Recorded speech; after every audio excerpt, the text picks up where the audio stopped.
السلام علیکم، میں تحریم قاضی آپ کی خدمت میں حاضر ہوں۔ صبح صبح ایک بہت ہی دل خراش قسم کا واقعہ سامنے آیا ہے، جسے دیکھ کر پہلے تو یہ یقین نہیں آتا کہ کوئی انسان اس حد تک گر سکتا ہے، کوئی انسان اتنا سفاک، اتنا ظالم ہو سکتا ہے۔ لیکن افسوس کے ساتھ جو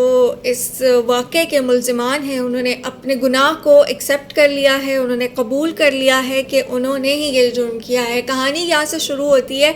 کہ ایک خاتون جو ہیں وہ 6 سال بعد واپس آتی ہیں، اور ان کے جو شوہر ہوتے ہیں وہ پاکستان میں نہیں ہوتے، وہ سعودی عرب میں ہوتے ہیں۔ وہ خاتون اپنے 2.5 سال کے بچے کے ساتھ آتی ہیں، اور وہ اس وقت ایکسپیکٹ کر رہی ہیں، اور وہ 9 ماہ کی حاملہ خاتون ہیں۔ ان خاتون کی اپنی ساس اور اپنی نند کے ساتھ جو ہے وہ کچھ چپکلش چل رہی ہوتی ہے، اور وہ اتنی بڑھ جاتی ہے کہ وہ دونوں خواتین ان کا مرڈر کرنا پلان کر لیتی ہیں۔ اور یہ پلاننگ اتنی سادہ نہیں ہوئی ہوتی، یہ پلاننگ بڑی سوچ سمجھ کے ہوتی ہے، اور اس پلاننگ کے لیے ایک اور بندے کو، یہ واقعہ میں آپ کو بتا رہی ہوں ڈسکا کا، اور ایک بندے کو لاہور سے بھی اس میں انوالو کیا جاتا ہے۔ پراپرلی وہ جا کے قصاب سے ایک ٹوکا لیتے ہیں، جسے ہم بولتے ہیں، جو ان کا ایک خاص گوشت کو کاٹنے والا ایک آئٹم ہوتا ہے، وہ خریدتے ہیں۔ پھر اس قتل کی پلاننگ بڑے دنوں سے چل رہی ہوتی ہے، اور اس دوران لڑائیاں جھگڑے چل رہے ہوتے ہیں، اور پھر ہوتا یہ ہے کہ ایک دم سے جو ہے وہ خاتون منظر سے غائب ہو جاتی ہیں۔ تو ان کے جو والد ہیں وہ کوئی عام انسان نہیں ہے، وہ پولیس میں ایک ASI ہیں، اور وہ جب جاتے ہیں ان کی ساس اور نند سے دریافت کرتے ہیں کہ میری بیٹی کہاں ہے، تو وہ کہتی ہیں کہ وہ تو تمہارے گھر کے لیے جا چکی ہے یہاں سے۔ لیکن کہانی میں ٹوسٹ اس وقت آتا ہے جب وہ دیکھتے ہیں کہ 2.5 سال کے بچے کو چھوڑ کے میری بیٹی کیسے مجھ سے ملنے کے لیے آ سکتی ہے، اور وہ اسٹل میرے تک نہیں پہنچی ہے۔ یہاں سے جو سسپیکٹ ہوتا ہے، چیزیں ڈگ آؤٹ ہونا شروع ہوتی ہیں، اور پھر کیا ہوتا ہے کہ وہ جا کر رپورٹ درج کراتے ہیں، اور یہاں دوسری طرف مجرموں نے کھیل اتنی پلاننگ سے کھیلا کہ انہوں نے لاش کے ٹکڑے کیے، لاش کو 3 مختلف شاپروں میں ڈالا، اور شناخت نہ ہو سکے چہرے کو جلایا بھی۔ آپ تصور کیجئے کہ ایک حاملہ خاتون ہے، 9 ماہ کی حاملہ خاتون، جن کے ساتھ ایک اور زندگی بھی اس وقت وابستہ ہے، اور وہ خاتون کوئی XYZ نہیں ہے، وہ ان کی اپنی بہو ہے، اور اس کو انہوں نے بے دردی سے ایک اور شخص کو انوالو کر کے قتل کیا، اس کو جلایا، لاش کی بے حرمتی کی، ٹکڑے کیے، اور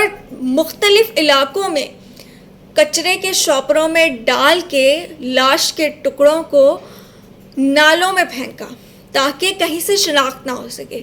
لیکن جو فورینسکس ہیں ان کی مدد لیتے ہوئے جب چیزیں فائنڈ آؤٹ ہونا شروع ہوئیں تو ملزموں کا سراغ مل گیا، اور انہوں نے اپنا جرم بھی قبول کر لیا۔ اب اس سارے واقعے میں ہمیں کیا پتہ چلتا ہے؟ یہ سارا واقعہ اس بات کی علامت ہے کہ ہمارے ہاں لوگوں کے اندر کس قدر فرسٹریشن ہے، کتنی نفرت ہے، کتنے بڑے ذہنی مسائل کا وہ شکار ہیں، وہ کتنے سفاک ہو چکے ہیں، ان کا قانون اور عدالت، انصاف سے ایمان، یقین کس قدر ہٹ چکا ہے کہ وہ کوئی جرم کرنے سے پہلے ڈرتے نہیں، وہ کوئی جرم کرنے سے پہلے گھبراتے نہیں کہ ہمیں اس کی سزا بھی ملے گی۔ ہمارے معاشرے میں کیا قانون چل رہا ہے؟ جنگل کا بھی شاید کوئی قانون ہوتا ہے، لیکن یہاں پہ تو وہ قانون بھی نہیں ہے۔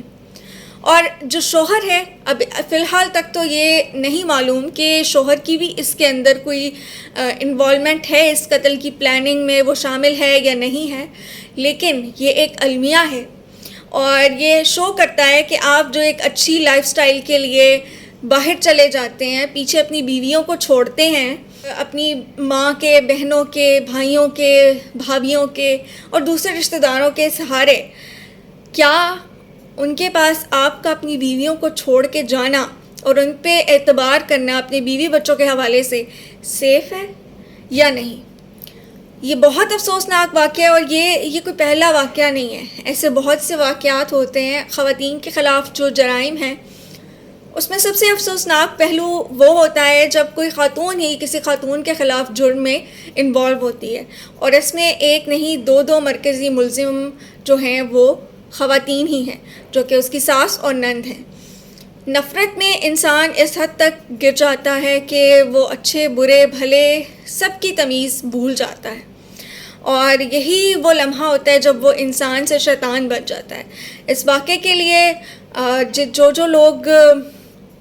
انوالو ہیں ان کو بہت کڑی سزائیں ملنی چاہیے، تاکہ آئندہ ایسا کوئی بھی جرم کرنے سے پہلے سوچنے پر لوگ مجبور ہو جائیں کہ اس کا کیا عبرتناک انجام ہو سکتا ہے۔